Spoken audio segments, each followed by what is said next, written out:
Darrell Jazz Johnson here. So the hottest story in New York right now, the firing of Phil Jackson by the New York Knicks. Now, before we jump on Phil, let's talk about what Phil did good in the 3 years he was president of the New York Knicks. He drafted Kristaps Porzingis with the fourth pick in the 2015 NBA draft. Was a good move. Somebody that the Lakers passed on as they drafted D'Angelo Russell. Somebody also that the Philadelphia 76ers passed on. They drafted Jahlil Okafor. So let's give Phil his props on that move. Also, Phil drafted Willie Hernan-Gomez, who looks like he's a legitimate center. Should be the Knicks starting center next season. Let's see. So those are two really good things that Phil Jackson did. Now let's go to what Phil Jackson did that was bad.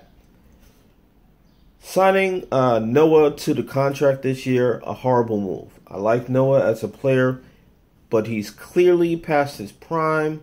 That is going to be a contract that haunts the Knicks for the next 3 years that he signed.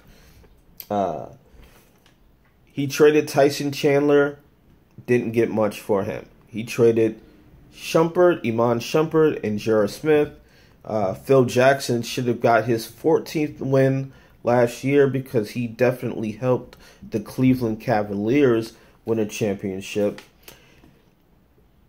One of the biggest issues that everybody had with the organization was Phil's insistence that Coach Jeff Hornacek used the triangle offense, even though the Knicks don't seem like a team suited to use that offensive system. And then finally, he first got into a feud with Carmelo Anthony, constantly denigrating his superstar in the media.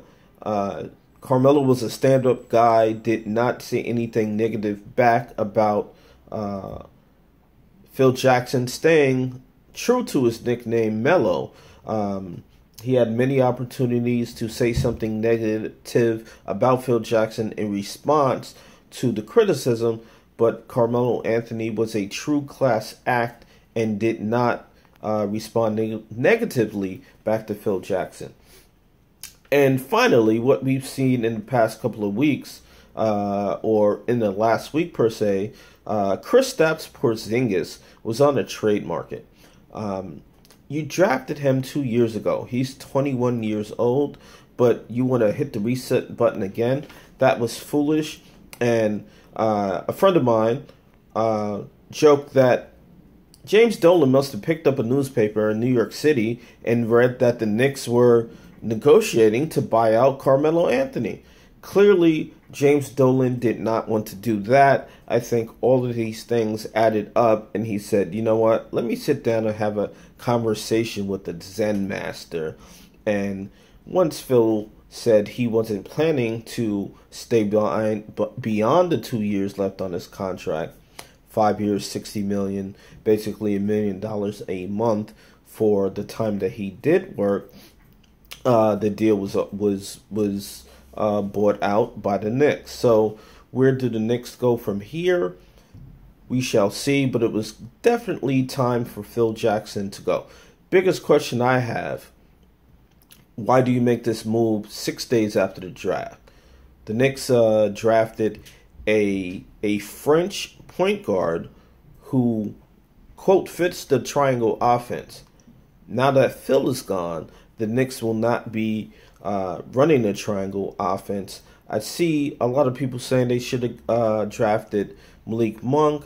I see Malik Monk as, at best, as a J.R. Smith type. He was very inconsistent at Kentucky. Don't see him being a consistent player at the NBA level. But the point guard out of North Carolina State, who was drafted by the Dallas Mavericks, seems to be the player that the Knicks could have gotten. I've heard comparisons to Russell Westbrook. So only time will tell with young players a year, 2 years, 3 years down the line if the Knicks made a bad move by drafting a French point guard that no one has heard of. But the Knicks again move on from Phil Jackson, and it is the right move for the team. We will see where they go from here. Always tune in to the Raj and Jazz Sports YouTube channel, and you'll get our takes on what the New York Knicks are doing.